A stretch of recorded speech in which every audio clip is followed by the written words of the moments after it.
Selamat malam, Kaltim Headline Malam kembali hadir bersama saya Rosmi Rahma. Sejumlah informasi penting akan kami hadirkan untuk Anda dan berikut di antaranya. Kita awali Headline Malam edisi kali ini. Sekelompok warga mengatasnamakan Front Aksi Mahasiswa Kaltim menyampaikan keprihatinan terhadap aparat hukum karena lemah terhadap pelaku illegal mining. Mereka berunjuk rasa di depan kantor Kejaksaan Tinggi Kaltim dan melaporkan adanya praktik penambangan liar. Berikut informasinya.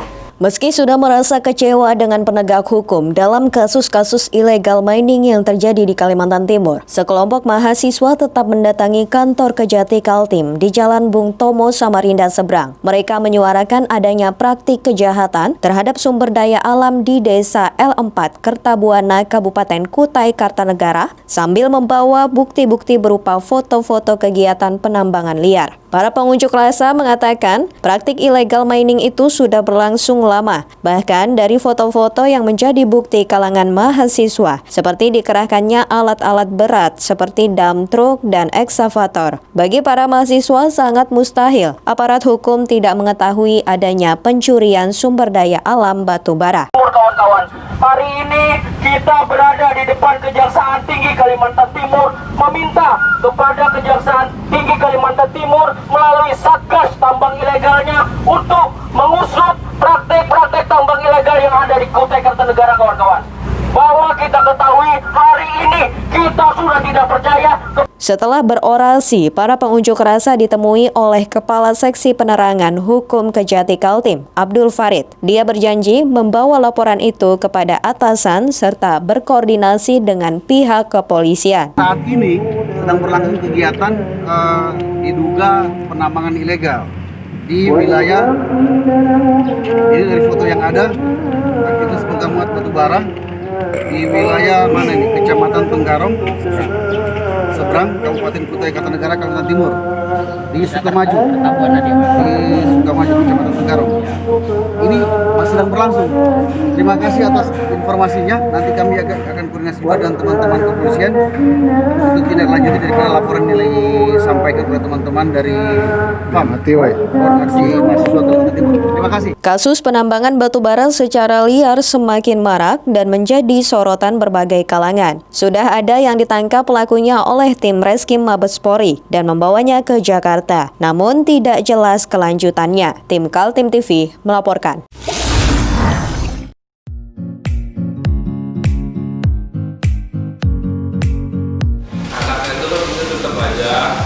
Cara mudah beriklan digital di Kaltim TV.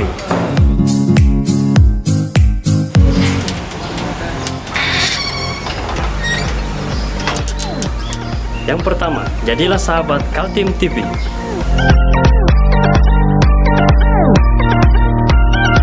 Dengan Rp1.000.000, para sahabat mendapat 20 kali tayang di slot berita kamu.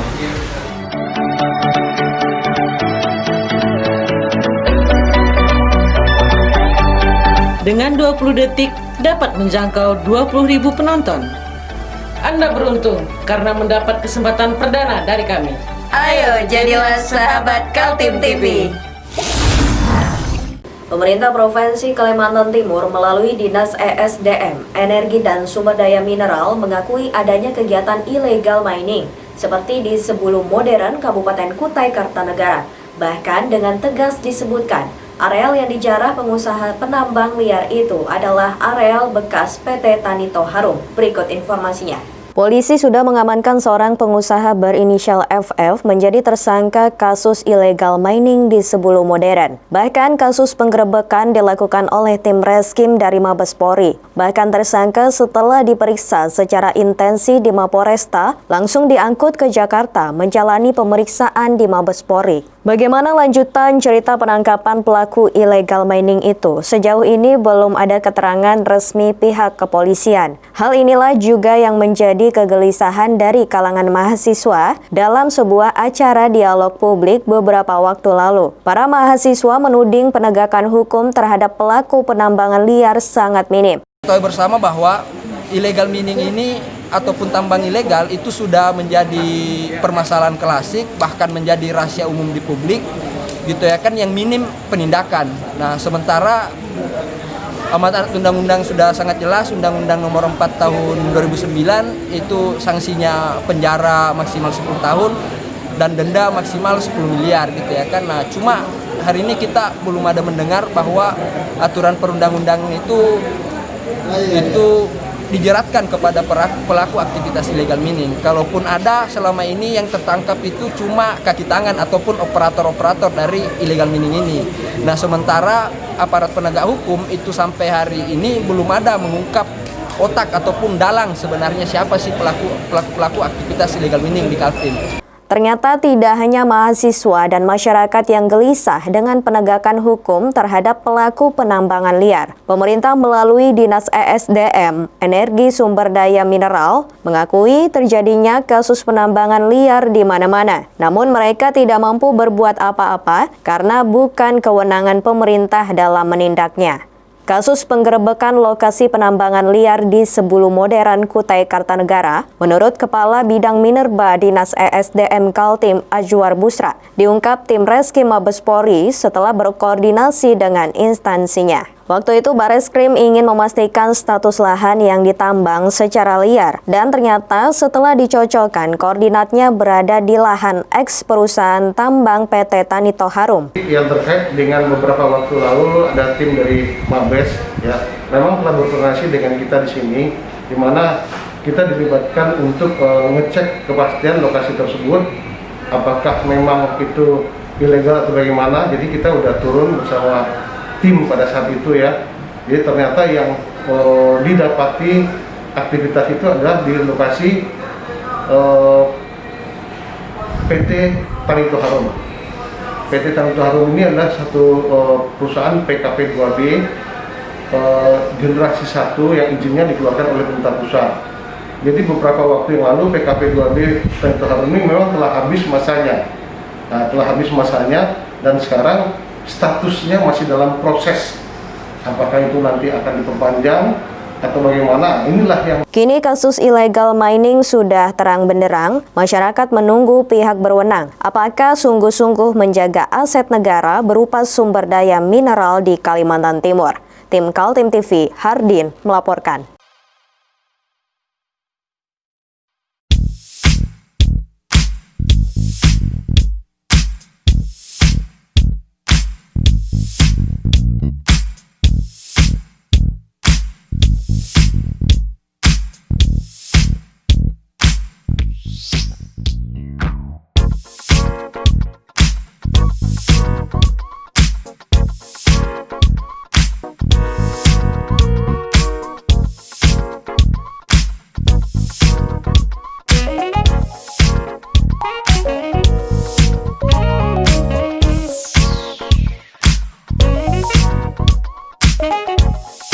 Kejaksaan Tinggi Kaltim sudah menyelesaikan penyidikannya terhadap 2 orang tersangka pelaku tindak pidana korupsi. Kedua tersangka berinisial Y dan N adalah direktur dan komisaris perusahaan PT Agro Kaltim Utama, serta mitra kerjanya yang merugikan negara sebesar 29,7 miliar rupiah. Berikut informasinya. Lama menjadi perbincangan publik, ternyata Kejaksaan Tinggi sudah turun menelusuri PT Agro Kaltim Utama yang dikenal dengan singkatan PT AKU.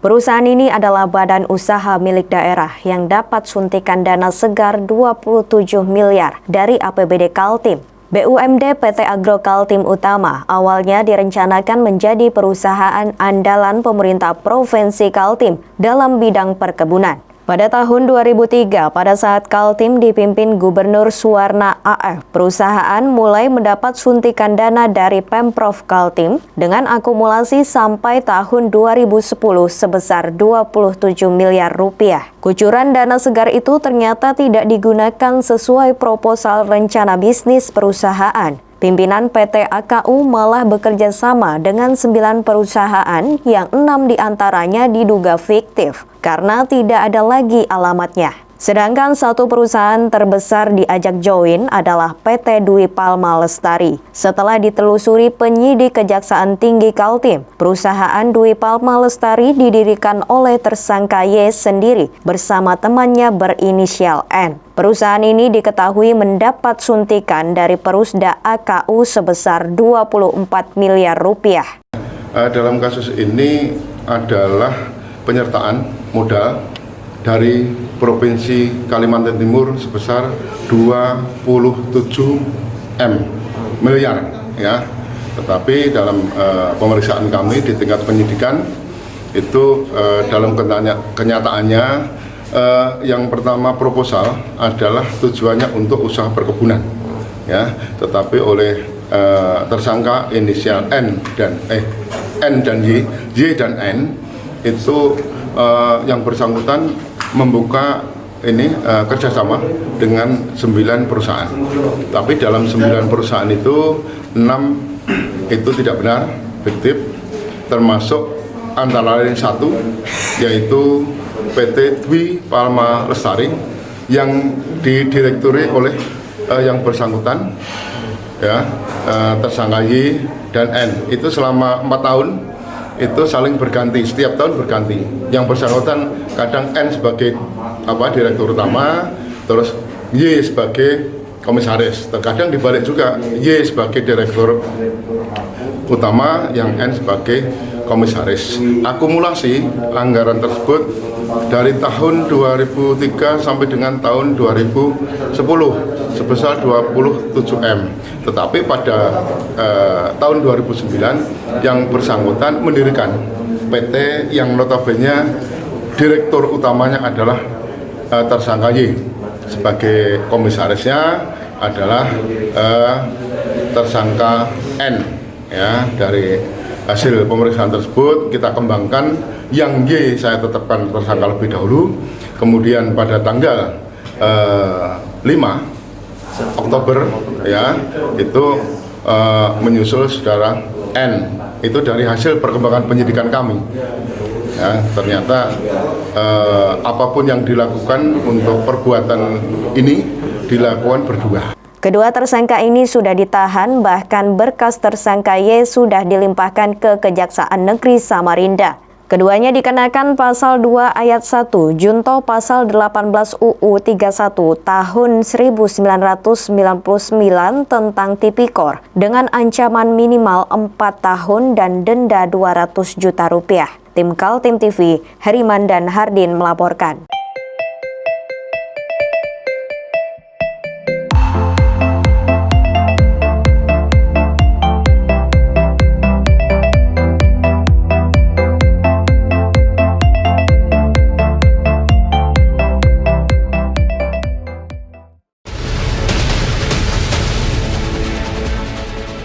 Mari kita memerangi virus corona dengan mematuhi imbauan pemerintah, stay at home. Kita beralih ke informasi selanjutnya. Gubernur Kaltim Isran Nur memutuskan tidak ada perubahan upah minimum provinsi atau UMP antara tahun 2020 dengan 2021. Besarannya tetap 2,98 juta rupiah. Hal itu agar ada win-win solution antara pekerja dengan pengusaha. Kondisi pandemi COVID-19 berakibat buruk pada pertumbuhan perekonomian. Banyak pengusaha menutup usaha, namun sebagian lagi berusaha bertahan dengan harapan penanganan virus corona berhasil dilaksanakan dan situasi normal kembali. Jika pada kuartal ketiga pertumbuhan ekonomi nasional jeblok minus sekitar 3%, maka situasi di Kalimantan Timur juga mengalami pelemahan serupa. Apalagi sektor andalan seperti tambang, migas, dan batu bara juga mengalami pelemahan penjualan. Bahwa sesuai peraturan Menteri Tenaga Kerja Republik Indonesia nomor 15 tahun 2018 tentang upah kerja minimum. Maka dengan ini saya mengumumkan keputusan Gubernur Kalimantan Timur nomor 561/564/2020 tanggal 31 Oktober 2020 untuk upah minimum Provinsi Kalimantan Timur tahun 2021 sebesar 2.981.378,72 sen. Nilai ini sama dengan upah minimum Provinsi Kalimantan Timur tahun 2020. Demikian yang dapat saya sampaikan dan saya umumkan. Atas perhatiannya diucapkan terima kasih. Assalamualaikum warahmatullahi wabarakatuh. Pilihan Kaltim tidak menaikkan UMP sampai tahun depan sejalan dengan surat edaran Menteri Ketenagakerjaan tentang penetapan upah minimum provinsi tahun 2021 pada masa pandemi COVID-19 tanggal 26 Oktober 2020. Kemudian pertumbuhan lain seperti inflasi, pertumbuhan produk bruto, dan juga memperhatikan kebutuhan hidup layak atau KHL di Kaltim. Tim Kaltim TV melaporkan.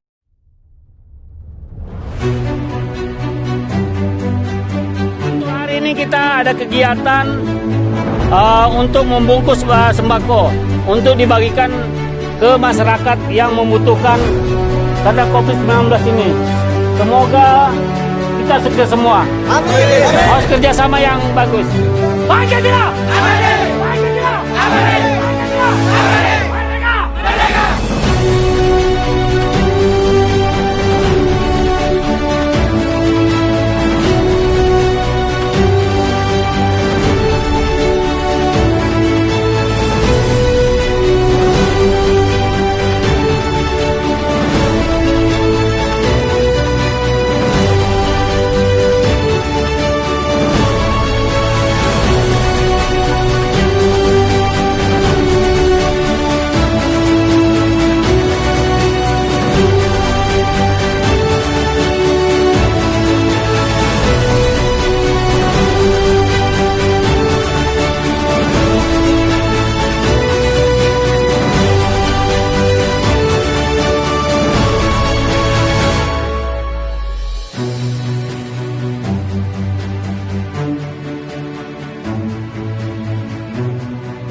Warga Kalimantan Timur patut bergembira karena jembatan Pulau Balang yang menghubungkan kota Balikpapan dengan Kabupaten Penajam Pasir Utara berhasil tersambung.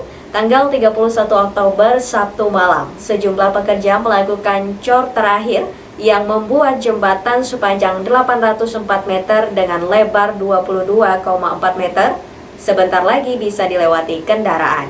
Inilah suasana gembira para pekerja yang telah berhasil menyelesaikan pekerjaan mereka, menyambung jembatan Pulau Balang sepanjang 804 meter dengan lebarnya 22,4 meter. Begitu semen cor dari dua sisi bertemu, yaitu dari sisi Balikpapan dan dari sisi Penajam Pasir Utara. Para pekerja bersorak gembira.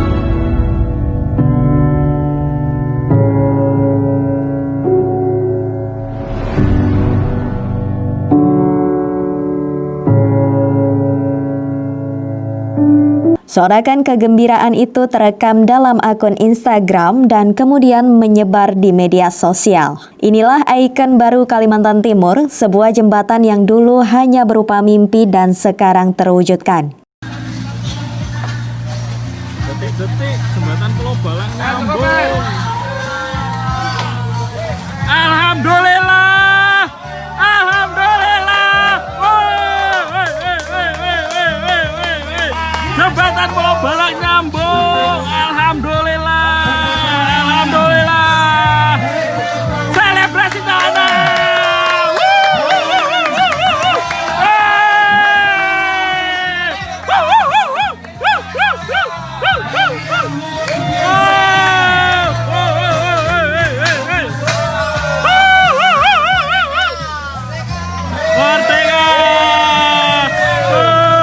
Jembatan Pulau Balang diproyeksikan menjadi salah satu infrastruktur penunjang ibu kota negara baru yang telah ditetapkan Presiden Joko Widodo. Jembatan itu kelak sangat strategis karena menjadi penyambung menuju ibu kota negara yang baru. Jembatan ini juga terkoneksi dengan kawasan industri Karyangau dan jalan tol Balikpapan Samarinda.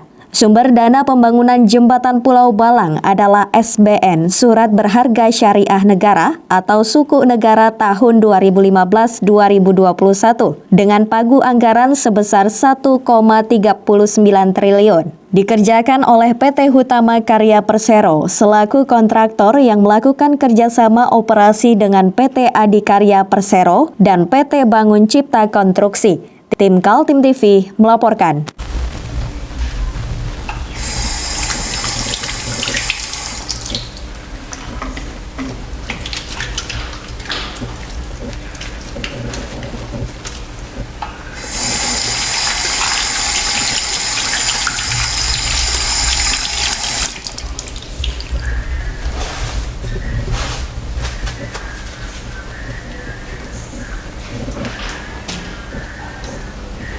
Meskipun di rumah saja, kita tetap selalu menjaga kesehatan, cuci tangan, menggunakan hand sanitizer.